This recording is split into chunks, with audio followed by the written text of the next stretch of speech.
This video is sponsored by Paradox Arc.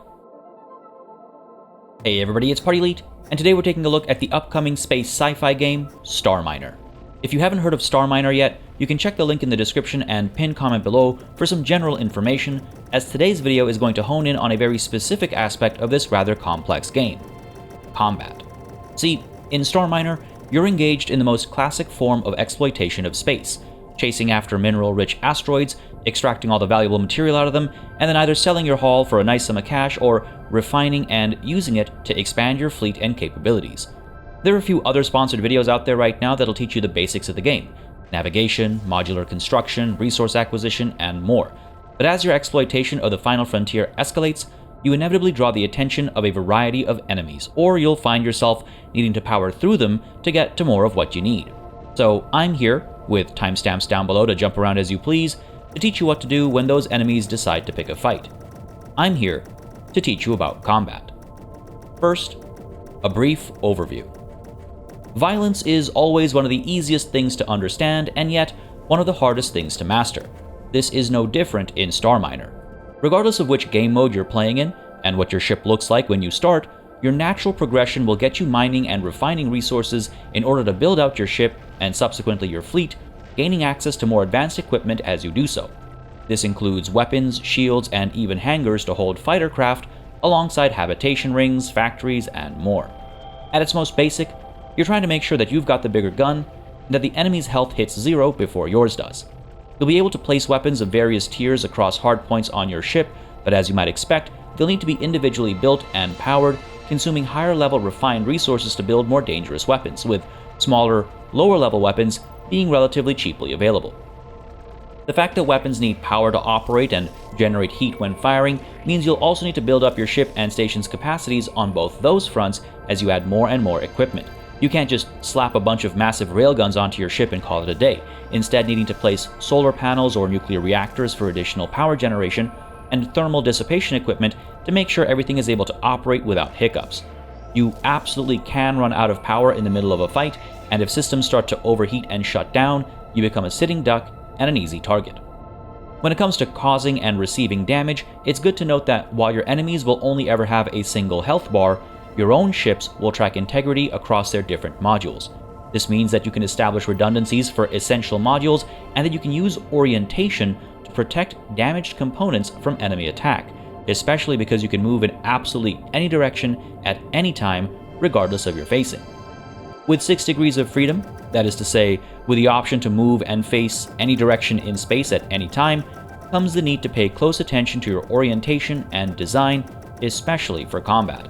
Almost no weapon can hit a target if it can't see it, so generally speaking, you need to make sure that your enemies are within the firing arcs of your guns without anything in the way, including parts of your own ship, before they can actually fire. You can hover over potential targets to see if they are or aren't in line of sight, great for troubleshooting what's going on in the heat of combat. If you're ever unable to get targeting information on an enemy, simply double-click on them to zoom the camera over to them first, or select them from the list here, and then you'll be able to try for a lock and get the useful data you're looking for. With weapons hot, your weapons will automatically target and open fire on enemies, but you can and absolutely should prioritize targets based on the threat they pose to you. Hover over them with your cursor, adjust your orientation to get a clear line of sight, and then click to tell your weapons to focus fire on said target. Any guns that have a clear line of sight will fire accordingly, while others will continue to fire at whatever they can see. As such, you can, in a way, select individual targets for individual groups of weapons based on what they can and can't see when giving orders, and naturally, if you have multiple combat-capable ships, you can designate targets for each of them individually as well. With this general overview of the mechanics of combat out of the way, let's dive a little bit deeper. Let's start by taking a look at your arsenal. There are a variety of tools at your disposal when it comes time to take on the enemy, each with their own strengths and weaknesses. While these tools primarily come in the form of weapons, there are some non-offensive tools as well. Let's start with those. The shield node is a rather large device requiring a large hardpoint for installation, and once built, it can be turned off and on as needed, allowing you to determine a radius to which distance it projects a force field that can completely block solid projectiles. At its largest, one can cover the entirety of a mid-sized ship, but because the shield emanates from a specific point, The placement of this point makes a big difference. For larger ships and stations, you might need multiple strategically placed shield nodes for full coverage, but naturally, these shield nodes drain power and generate heat when active. If they shut down, get overwhelmed, or otherwise take damage, your shield is disrupted and you are immediately vulnerable. When they're fully operational, however, you're practically invincible against solid projectiles, but more on that in just a moment. Another tool in your arsenal that isn't just a weapon is the trusty constructor. Build a hangar onto either a large or small hardpoint, and then select it to build constructors within it to gain access to these tiny ships that'll fly around to repair damaged components or, as their name implies, build new ones or even build entirely new ships. You'll need refined materials on hand to build or repair anything, of course, so your ship will need a space to store these resources and a way to acquire them. Having a few constructors on hand on your gunships will ensure that you're able to repair your ships even when they're somewhat isolated, but making room for storage facilities and building a hangar might prove inefficient, so alternatively, you can build ships and stations specifically for the purposes of providing repair and construction services, keeping them with a flotilla, but keeping them further away from danger. You'll have to get within its range to take advantage of the constructors and any other repair and construction facilities they provide, but it might be the more viable option. Next, let's move on to the guns. First, it's important to note that weapons are divided into tiers, just like most other modules that you can build, and the appropriate size hardpoint is needed to install the appropriate tier weapon. A small tier 1 weapon cannot be fitted onto a large hardpoint, just like a larger tier 2 weapon can't be installed onto a small hardpoint. At a certain scale, you'll need multiple large hardpoints available in a specific orientation in order to build the largest weapons. The energy relay is a great example of this. You can rotate the placement of weapons just like you can with most other modules, and though most weapons are able to rotate in place after being built, particularly to acquire targets, some need to be rotated for construction. To gain access to weapons, you'll first need to make sure you've unlocked them via the tech tree. Then, as alluded to earlier, you'll need a module with empty hardpoints that you can build weapons on, and then each weapon takes a certain amount of resources and energy to even build in the first place.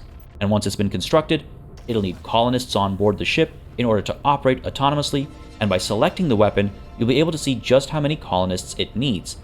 You'll also be able to see how close it is to overheating, with heat being generated per shot. You'll be able to see its current health, and how much power it needs to fire a single shot. Each shot reduces the power stored in the weapon, and if it falls below a certain threshold, marked with a thick bar, the weapon stops firing until it's recharged beyond that threshold. So, the faster you're able to generate power on the ship, the better you're able to perform in a fight. Similarly, as mentioned earlier, if a weapon overheats, it stops firing, so being able to dissipate heat quickly is essential. With a weapon selected, you can also see its capabilities, how much damage it causes either per second or per hit depending on the type of weapon, what range it starts operating at, and if applicable, its rate of fire. Some weapons, like the mass driver, require you to build and store ammunition, and in order to do so, you need to build a tier 2 manufacturer and supply it with the right materials. Most weapons are able to fire without the need to stockpile or otherwise track ammunition. Another outlier is the missile launcher. This is able to fire without having any direct line of sight to the enemy, but you'll want to give it some clearance so you're never accidentally flying into your own missiles shortly after they've been fired. Otherwise, Gatling guns, military lasers, plasma weapons, and flak guns all have their uses, strengths, and limitations. Experiment with them and how they work together to find the approach that fits your fighting style best. But in all this talk of missiles and lasers, let's not lose sight of the most important and powerful weapon available to you: the skill and mental fortitude of a capable human officer. If you build officers' quarters on a ship and provide it with the needed resources, you'll gain access to a large number of officers, each with their own abilities that strengthen the ship's fighting capabilities. Assign them to ships as needed, allow them to gain experience, and level them up appropriately to take advantage of their capabilities, and watch even your most low-tier weapons become tools of destruction in the hands of your capable commanders. Talking about guns and how to shoot them is all well and good, but now let's talk about what you're actually going to be shooting at. Let's talk about the enemies at hand. There are quite a few threats you'll be facing off against in the void of space, and each one has their own ways in which they'll make your life difficult. And sometimes it's the smallest of enemy vessels that'll take you out in unexpected ways. Apart from making room for yourself, destroying the enemy is a great way to earn quick cash, but it isn't always easy. alien ships are usually clustered around their nests. These are defenseless floating structures that can easily be taken out with a few shots or sustained laser fire over a handful of seconds. The real concern with nests are the hunters that'll often be camped around them. These are unassuming looking bulbs, but they pack a serious punch.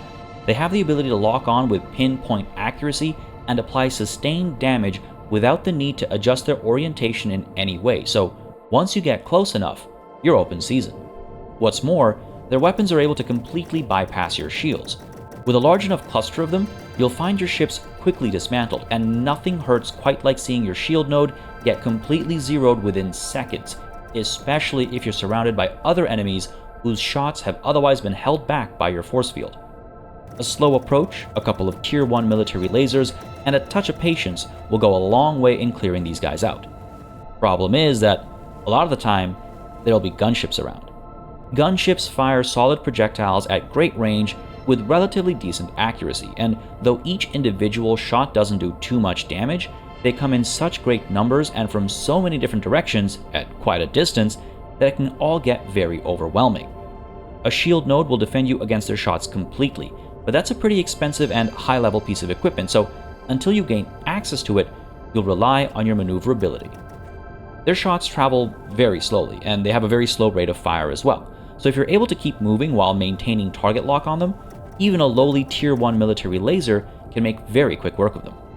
More enemies are an inevitable addition in Starminer, and each will have its own quirks for you to learn and strategize around. Eventually, you'll be taking on motherships of all sizes, firing massive weapons in the interest of protecting your mining interests.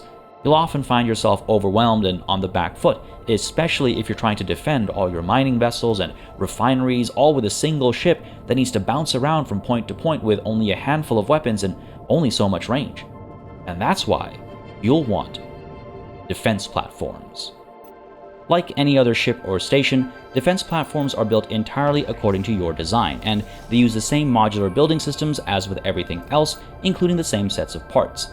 Naturally, defense platforms will require their own source of power, the ability to dissipate heat, and colonists and everything they need to survive on a ship or station. Optionally, you'll want a place to store munitions, especially if you intend to use mass drivers, and you might want a place to store processed metals and at least a couple of constructors so the defense platform can repair itself when it takes minor damage. They'll rarely need to be topped up on resources, and you can do so with a separate ship when the rare occasion arises. One module that feels particularly fitting for defense platforms, though you can use them anywhere as with all the other modules, is the actuator node. With enough power and with something attached at either end, this thing can be set to rotate such that the heavier side stays still and the lighter side turns at a speed that you designate. With guns attached to the right side of this equation, you don't need to worry about making minor adjustments to orientation, and can instead largely set and forget your defense platforms. Combine their general coverage with your own ship's more precise actions under your direct control, and you should be able to stop even the most threatening of onslaughts. Combat is a complicated thing in Starminer, the culmination of multiple concepts, and in some game modes, the very reason for why you do anything else. There's a certain joy to coming up with a new design that's more effective than your last, and there are few feelings like mowing down a bunch of enemies in multiple different directions while slowly floating across the void of space. If you're interested in learning more about Starminer, check out the link in the description and pinned comment below, or feel free to just ask me questions in the comments. If you enjoyed this video, don't hesitate to hit the like button, and for more strategy, tactics, and management gaming related news, previews, and guides, you might want to consider subscribing to this channel. As always, a massive thanks goes out to all of the channel members and patrons who've been supporting the channel on a monthly basis. Y'all keep us alive and running smoothly. And of course, a big old thanks goes out to each and every one of you for watching. Until next time, cheers.